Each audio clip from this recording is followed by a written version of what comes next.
Bonjour à toi qui passe par là, bienvenue sur ma chaîne. Peut-être t'es-tu déjà posé la question de ce que tu allais pouvoir retrouver sur ma chaîne. Tu t'es peut-être dit que tu allais retrouver un petit peu de culture et peut-être que tu as été un petit peu déçu de ne voir que de la lecture, même si la lecture fait partie intégrante de la culture, à mon sens. Eh bien aujourd'hui, je vais un peu combler ce que je n'ai pas fait beaucoup sur la chaîne en 2024 et pas beaucoup, c'est rien de le dire parce que je n'ai sorti qu'une vidéo de mes favoris culture en 2024. Donc je vais essayer d'y remédier en 2025 et te proposer davantage de vidéos reprenant ce que j'ai apprécié en termes de culture. Aujourd'hui, je vais parcourir plusieurs catégories comme on peut le retrouver sur d'autres chaînes aussi. Ça ne concerne donc que ce que j'ai fait, ce que j'ai apprécié, ce n'est donc pas exhaustif. Pour la première catégorie, il s'agit des expositions et des musées. On commence d'abord avec l'expo immersive Magritte. C'est une expo qui s'organise et qui est située à Bruxelles. Elle est encore en cours jusqu'au 27 mars 2025. Pendant 1 heure, 1h30, tu vas vraiment te retrouver, comme le nom l'indique, mais immergé dans l'œuvre de Magritte. Donc, en fonction des salles, tu as différentes thématiques. Les premières salles vont être plutôt consacrées à la biographie de Magritte avec de grands panneaux qui vont retracer les points forts, les grands moments de la vie de Magritte, mais également plein de liens avec son œuvre pour que tu puisses un peu avoir des clés de compréhension sur ce que cet auteur surréaliste veut mettre en avant et quels sont ses grands thèmes. On va traverser des salles qui expose des tableaux de Magritte plus ou moins connus. Puis on va aller dans une grande salle immersive qui est vraiment le clou du spectacle de l'exposition immersive Magritte, puisque là, pendant 15-20 minutes, on est dans des petits transats et on est plongé dans cette immersion puisqu'il y a tout un panorama, toute une perspective des tableaux de l'œuvre de Magritte. Et donc, on va avoir avec un son sonore ce visuel des différentes œuvres avec plein d'effets associés. C'est vraiment super bien fait aussi. Puis on passe dans plusieurs salles qui la mettent en scène les tableaux. Donc on arrive avec certains tableaux qui sont exposés, réalisés grandeur nature. Donc c'est assez bien fait. C'est didactique, c'est interactif aussi. Puis on peut terminer par une petite réalité virtuelle si on le souhaite. Bref, si on veut être immergé dans l'œuvre de Magritte, qu'on apprécie son œuvre ou qu'on ne l'apprécie pas mais qu'on a envie de découvrir, c'est vraiment une expo qui est bien faite et qui laisse beaucoup de place aussi à l'imaginaire et qui permet aussi de mieux comprendre l'œuvre et la vie de Magritte. J'ai vraiment beaucoup apprécié. Ensuite, je te parle du musée Hall de Masters, qui est un musée permanent à Bruxelles. C'est une visite que j'ai d'ailleurs faite avec Olivia, donc si tu suis aussi sa chaîne, tu sauras que ça date. Mais bon, c'est pas grave. J'y suis donc allée avec elle quand elle est venue à Bruxelles. Le musée Hall de Masters se centre sur la période du 15e au 18e siècle, principalement sur des peintres primitifs flamands, mais pour cette même période, il y a aussi beaucoup de peintres français et italiens de cette même période qui sont représentés. Donc c'est vraiment très varié. Là aussi, en 1 heure, 1h30, plutôt 1h30, on peut avoir fait le tour. On va retrouver tout un panel de peintres, tu te doutes, puisqu'on peut y retrouver au niveau des primitifs flamands, Bruegel, Van der Weyden, on va retrouver Jordans, on va retrouver Bosch, on peut retrouver Rubens. Donc il y a vraiment énormément de peintres.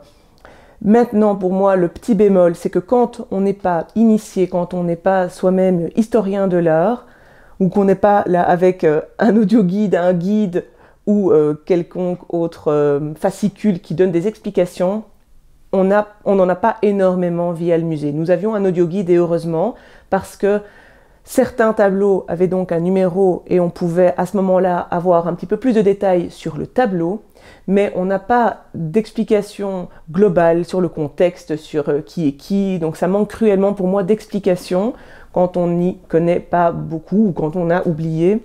Donc voilà, il faut le savoir. Soit on est muni de quelque chose qui peut nous donner des explications, ou alors on le sait déjà soi-même et donc on peut apprécier les différentes œuvres et les différents peintres qui sont exposés. C'est bien plus grand que ça, mais nous nous sommes vraiment centrés sur la période là, du 15 au 18e siècle. Puis on passe à l'exposition Titanic qui se passe également à Bruxelles et qui est organisée jusqu'au 1er septembre 2025. Là, j'ai effectué la visite avec mes enfants, donc c'est vraiment très bien fait pour les adultes et pour les enfants aussi. On est sur une reconstitution vraiment de tout ce qui a trait au Titanic. Ça veut dire qu'il va y avoir une reconstruction du bateau, une explication de la construction et des constructeurs. On va avoir des reconstitutions d'intérieur du Titanic.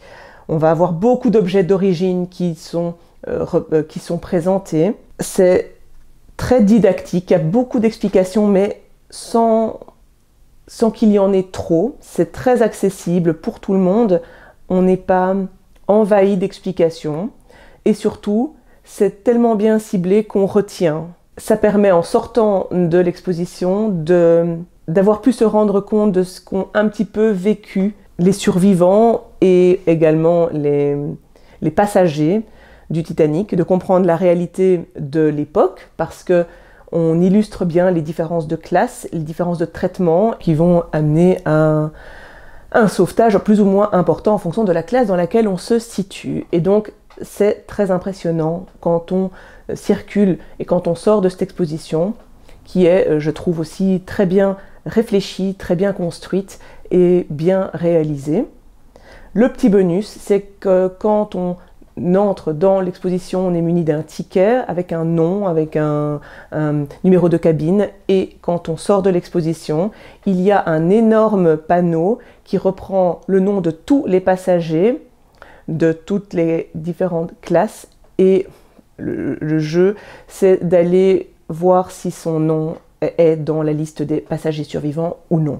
Bon, alors c'est un peu glauque présenté comme ça, mais je trouve que ça illustre bien le fait que cette exposition a été pensée, je trouve, du début jusqu'à la fin, et donc c'est un petit point qui est encore plus impactant parce que, après avoir eu toutes ces explications, on est ressortis de là, mes enfants et moi, avec ce grand panneau. On avait un petit peu oublié qu'on allait avoir ça puisqu'on était dans autre chose pendant la visite. Et puis, voilà, on est confronté à cette longue liste de noms.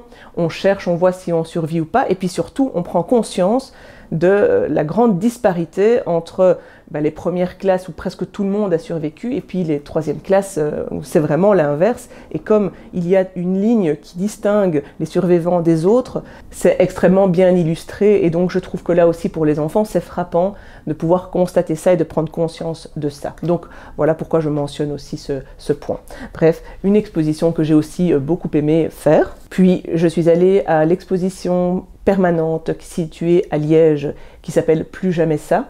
C'est une exposition immersive à nouveau dans laquelle on avance de salle en salle pour une plongée de la Seconde Guerre mondiale à après, puisque cette exposition se veut une plongée un petit peu chronologique, c'est-à-dire qu'on va commencer par un contexte politique pour comprendre ce qui a amené à la Seconde Guerre mondiale. Je te rassure, ça reste assez light en termes d'explication. Si jamais tu connais un tant soit peu ce qui s'est passé, le pourquoi, et que tu es intéressé par la Seconde Guerre mondiale, c'est pas une exposition qui va te donner plein d'informations supplémentaires. C'est pas le plus fouillé, le plus détaillé. Ça se veut quand même, je trouve, assez basique, mais je trouve que pour cette optique-là, c'est extrêmement bien fait. Et même quand on connaît, le fait que ce soit axé sur une immersion et sur une plongée fait que tu abordes un petit peu les connaissances que tu pourrais avoir différemment. Je m'explique, une fois qu'on passe un peu ce contexte, on va entrer dans des pièces très immersives à ambiance, c'est-à-dire que, par exemple, l'une des salles, ça va être une salle d'interrogatoire. Donc il y a les décors d'une salle d'interrogatoire avec les différentes images de personnes qui étaient là, les différents noms. Il y a des cris qu'on va entendre. Voilà, c'est quand même très impressionnant parce qu'on est plongé dans différents moments clés de cette descente aux enfers. Après cette salle d'interrogatoire, on va arriver dans un wagon, on va arriver ensuite dans un camp de concentration avec des piles de vêtements.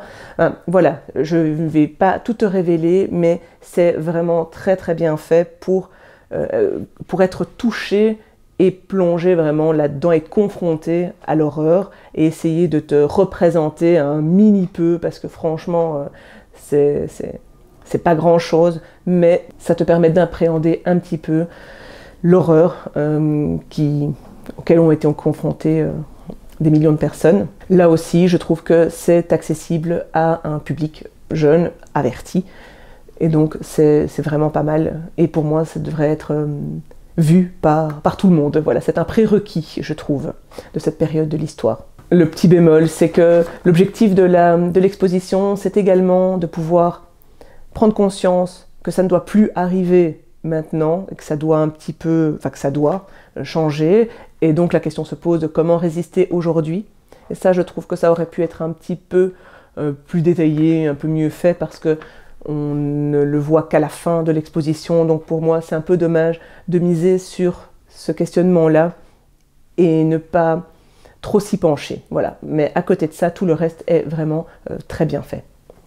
Je suis également allée voir Les Mondes de Delvaux, toujours à Liège, mais cette fois-ci à la Boverie, puisque plus jamais ça, c'est à la Cité Miroir. Les Mondes de Delvaux, c'est encore jusqu'au 16/3/2025, donc là c'est presque fini. Delvaux, c'est un surréaliste belge du XXe siècle, et dans cette exposition-là, j'ai aussi trouvé que c'était extraordinaire, parce que le parti pris de l'exposition, c'est de montrer, révéler et de nous faire comprendre les différents mondes, les différentes thématiques aimées de Delvaux et mis en scène dans ces tableaux. Et c'est vraiment super bien pensé, super bien fait. On va de salle en salle évoluer dans une thématique, dans un sujet qui peut aller des trains, des gares, de la femme, la nudité, puis la mort, et puis on va voir son lieu, son atelier, et puis on va aller voir des salles qui vont montrer les liens, les hommages que Delvaux peut faire à d'autres peintres. Et donc les deux peintures sont accolées, ça veut dire qu'on voit vraiment ce que Delvaux a pris de l'autre peintre et toutes ses influences. Donc je trouve que c'est vraiment brillamment fait. Les explications sont super bien construites, il y a ce qu'il faut, on comprend sans se lasser. On a beaucoup d'œuvres qui sont représentées et qui sont présentes dans l'exposition. C'est très varié et ça permet vraiment de ressortir de cette exposition en comprenant beaucoup mieux l'œuvre de Delvaux et en ne s'arrêtant pas aux quelques peintures qu'on voit tout le temps. Par exemple, j'ai appris qu'il était fasciné par Jules Verne et donc on voit les différentes peintures qui reprennent des personnages ou des influences de Jules Verne et de certains de ses personnages phares. Donc voilà, je trouve que c'est très très riche, très très bien fait, très intéressant. J'ai vraiment adoré Les Mondes de Delvaux, en plus le cadre est sublime. Tu as un peu plus de temps pour le musée suivant, parce que là je vais te parler du musée des illusions qui se situe à Bruxelles. Alors il y a deux musées, là c'est l'un des deux musées des illusions, qui est très sympa, qui permet, avec les enfants ou non, là je suis allée avec une de mes meilleures amies, mais ça permet vraiment, de manière très ludique, de pouvoir voir les illusions, les effets d'optique qu'on peut retrouver, qui sont mises là à nouveau en scène. Ce qui est très sympa, c'est qu'il y a des animateurs du musée qui passent de salle en salle pour donner des explications si on ne les trouve pas, parce que l'idée c'est qu'à chaque scène, à chaque plan, à chaque illusion, on essaye de comprendre ce qu'il y a derrière. Et si on ne trouve pas, il y a quelqu'un qui passe qui peut nous expliquer. Et il y a aussi beaucoup de moments, de situations dans lesquelles on peut se placer, on peut prendre une photo, et donc ces animateurs peuvent également prendre une photo de nous en scène, dans des positions qui vont faire en sorte qu'on est au plafond ou qu'on est suspendu en l'air. Enfin, c'est très très bien fait. On passe un excellent moment. Là aussi, c'est très court. On peut aller entre amis, en famille, seul, peu importe. En tout cas, c'est vraiment un musée qui offre ce qu'il propose et qui tient ses promesses, c'est-à-dire des illusions à gogo.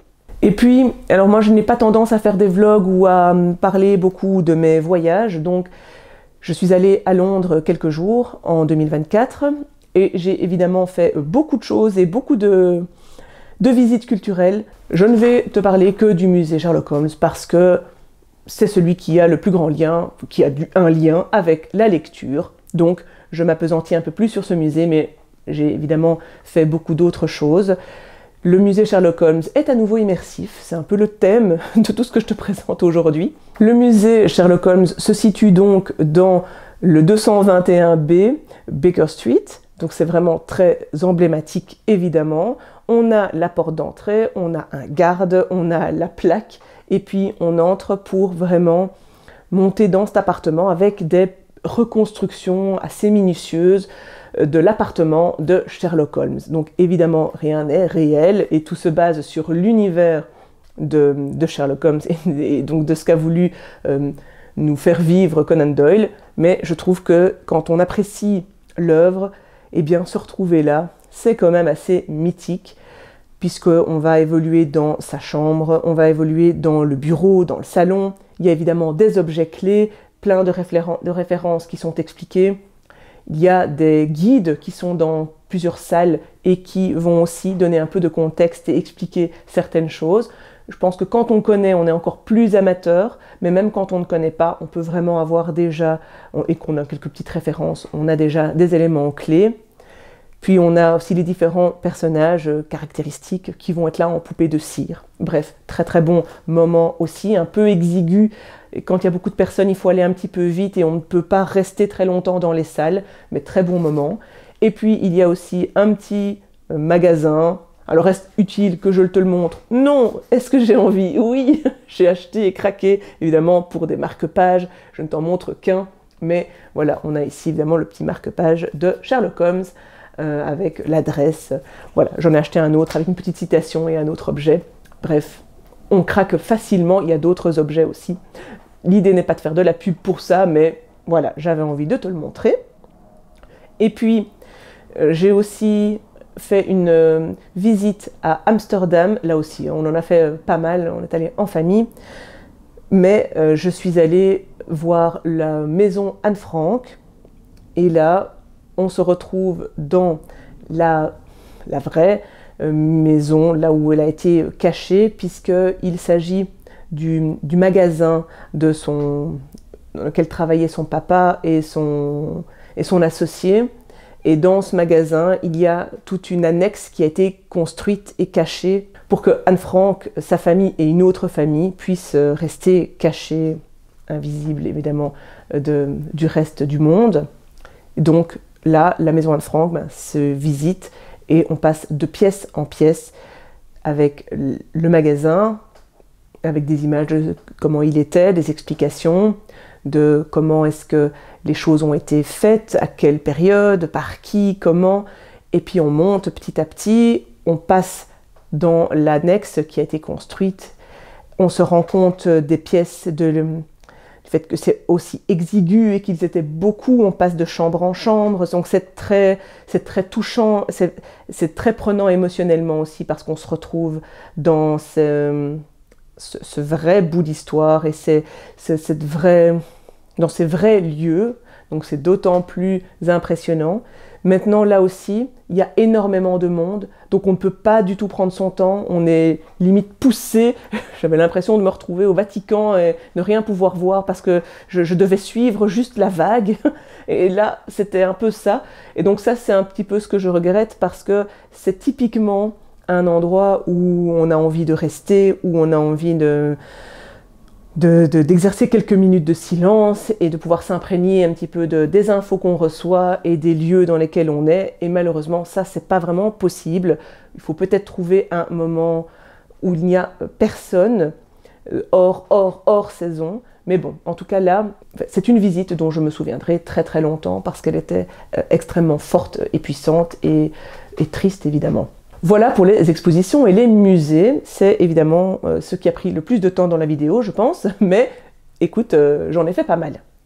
La deuxième catégorie, c'est le théâtre, mais je n'ai vu qu'une pièce, parce que je t'en ai présenté quelques-unes déjà en 2024, mais je n'ai vu qu'une pièce fin d'année. C'est une pièce qui est passé au Volubilis. Il s'agit des Téméraires et ça a été écrit et c'est également avec Bart Van Loo qui est un Belge, écrivain, professeur, qui a vraiment réalisé un spectacle où il est seul en scène.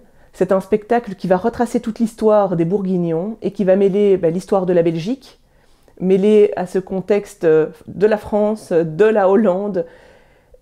Et c'est extrêmement bien fait. Ça dure 1h30, je pense, maximum 1h15, je crois. Et Bart Van Loo arrive à nous instruire. C'est fait de manière super pédagogique, c'est hyper drôle, il rend ça vraiment avec plein d'autodérision. C'est un spectacle extrêmement bien fait, c'était brillant. J'ai passé un excellent moment. Là aussi, j'étais avec une de mes meilleures amies et il faisait des dédicaces à la fin de la pièce. Est-ce que j'ai craqué? Oui.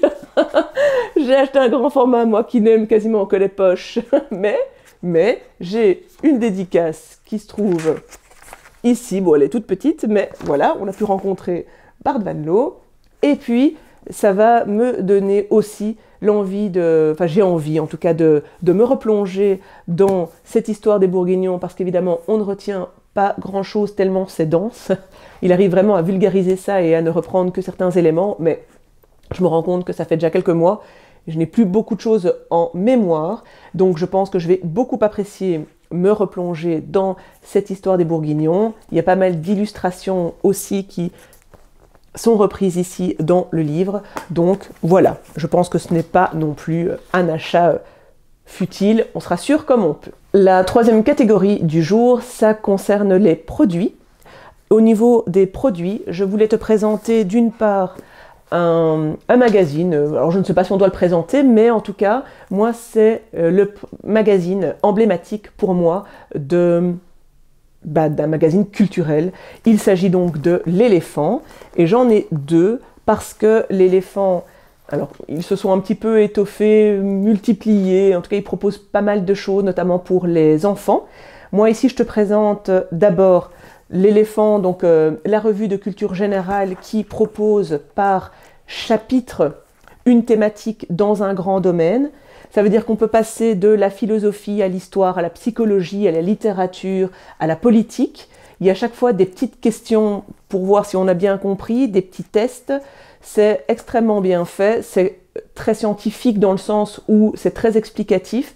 Donc c'est ardu, on ne lit pas comme ça en faisant mille autres choses, en tout cas pas moi. C'est toujours très intéressant et ça balaye large, donc ça fait son office en termes de culture. Et puis l'Éléphant propose également des hors-séries. Et là moi j'ai par exemple le hors-série sur les mythologies. Donc là aussi ça balaye pas mal de domaines, mais en lien avec la mythologie, par exemple les sciences, les arts, la littérature. On a encore un panorama des différentes mythologies, on parle de l'histoire. Bref, c'est extrêmement riche, extrêmement bien fait, et si on a envie d'en apprendre un petit peu plus et d'étoffer sa culture générale, eh bien il faut se ruer sur l'Éléphant. Mon petit bonheur particulier à moi, c'est au moment des vacances, l'Éléphant sort un hors-série jeu, et là il propose uniquement des tests sur des quiz sur les différentes thématiques. Donc on a par exemple les quiz sur la littérature avec un total sur 120, et puis tout ce qui concerne les sciences, et puis tout ce qui concerne l'histoire, etc. Et ça varie un petit peu. Il y a les grands thèmes qui reviennent, mais il y a des choses qui diffèrent un petit peu. On comptabilise un petit peu ces points, et puis à la fin, ça nous permet de voir si finalement on a une culture générale intéressante, et proche de l'éléphant, ou si on est proche de l'Homo erectus. Bref, je trouve ça vraiment bien fait, et c'est un produit, entre guillemets, culturel que j'avais vraiment envie de partager au moins une fois sur ma chaîne. Et puis, l'autre produit auquel je ne pouvais pas passer à côté, c'est évidemment le thé, parce que, si je ne parle pas de thé, je peux aussi changer de nom. Alors, la première maison de thé que je veux te présenter, c'est l'Heure Bleue. Ils sont situés à Bruxelles, pas très loin de Arlois. Ils sont entre Madoux et Arlois. Ce que je trouve très très chouette, c'est que c'est un couple qui a créé cette l'heure bleue. L'homme est plutôt le spécialiste du thé et la femme, elle s'occupe des bijoux puisqu'elle propose aussi des bijoux artisanaux et dans des matériaux assez nobles. Ici, à chaque fois, pour le thé, en tout cas, ce qui nous intéresse, en tout cas ce qui m'intéresse plus, c'est qu'il y a un nom. Ici, par exemple, moi j'ai acheté l'empereur et l'hirondelle. Il y a un petit mot d'explication parce qu'il est écrit, donc c'est un thé blanc parfumé. Assis sur son trône, il regardait l'hirondelle s'envoler. Et donc on nous dit que c'est un thé blanc classique, après avec du cassis, du bambou et de la rose, les conseils d'infusion. Voilà, c'est assez classique, mais voilà, les matériaux sont bien. C'est un thé, ce sont des thés qui généralement sont assez subtils. On sent qu'il n'y a pas d'arôme, c'est assez naturel et c'est très subtil en termes de goût. Voilà, mais c'est une... j'aime beaucoup en fait leur thé. Et le deuxième que je voulais te présenter, c'est grâce à Isabelle de la chaîne Les Chroniques du Hérisson que je connais, Esther Benning qui est la créatrice. Quand j'ai jeté un œil sur son site, j'ai vu qu'il y avait aussi des thés. J'ai pris Friss Self Care, c'est aussi une enseigne belge. C'est un cosy thé et c'est génial parce que, je ne sais pas si tu vas pouvoir le voir, mais en gros ce thé cosy, eh bien, il y a une illustration qui est effectivement extrêmement douce, apaisante, puisqu'on a le cliché des gens qui aiment le thé. Voilà. C'est un thé qui, ici, en tout cas, me satisfait bien, puisqu'il y a de la fraise, de la menthe, des bleuets, de la pomme. Voilà, c'est très frais, c'est très bon. Et là aussi, on sent que c'est très naturel comme goût, mais c'est un peu plus fort, un peu plus puissant en termes de goût, celui-là. Voilà pour les produits. On se rapproche de la fin, on va maintenant revenir sur quelque chose d'un peu plus visuel parce que j'ai d'abord une vidéo YouTube que j'ai adorée et que j'avais envie de partager. Le thème est on ne peut plus classique, peut-être que tu l'as vu 20 fois, il s'agit des sorcières de Salem, mais ici la vidéo en question est sortie sur la chaîne Occulture. C'est 40 minutes délectables parce qu'évidemment il y a un travail minutieux pour avoir une vidéo topissime avec un montage de dingue. On va comprendre comment on en est arrivé au procès des sorcières de Salem. On va remonter à ses origines et il y a toute une explication qui va être donnée par Occulture pour un petit peu essayer de démanteler le pourquoi on en est arrivé là. Voilà, je ne te dis pas plus parce que je t'invite vraiment à aller regarder la vidéo si tu es intéressé par le sujet, parce que si tu l'es, tu ne peux qu'être intéressé par ce qu'ils vont dire et de la manière dont ils nous font avancer dans cette histoire et dans les petites révélations finalement des sorcières de Salem. Donc j'ai vraiment passé un excellent moment. Et puis je termine par les films. En 2024, c'est très simple, j'ai vu 2 films. Et ce sont les 2 films que je vais te présenter aujourd'hui. Je n'ai vraiment pas regardé beaucoup de choses. Hein. Mais ce sont 2 films que j'ai vraiment beaucoup aimés. Le premier, c'est Le Comte de Monte Cristo, on ne présente plus, mais je trouve que ce film en tout cas, m'a fait passer un excellent moment. Je n'ai pas encore lu, mais j'ai vu la série avec Depardieu en son temps, et je trouve qu'ici, on arrive à avoir un beau visuel, avec des personnages assez sympas. Voilà, moi j'ai passé un bon moment, c'est pas mon film préféré, c'est pas celui qui va me rester en tête pendant des années, mais j'ai trouvé qu'il était très efficace et très bon public. Le film par contre que j'ai préféré, c'est Ma cousine Rachel, qui est donc adapté du roman du même nom, Ma cousine Rachel, de Daphné du Maurier.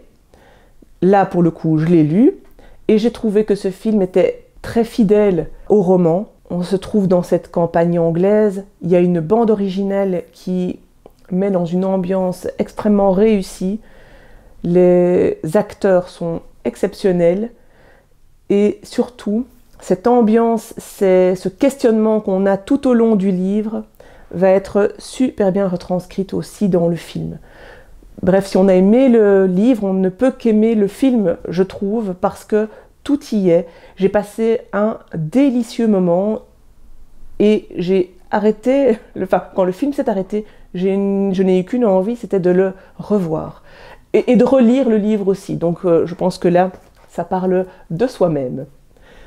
Voilà, c'est tout pour aujourd'hui. J'espère que ça t'a donné quelques petites idées culture. Si pas, tu vas retrouver bientôt un topo lecture sur ma chaîne, mais j'espère quand même pouvoir te reproposer incessamment sous peu un autre favori culture.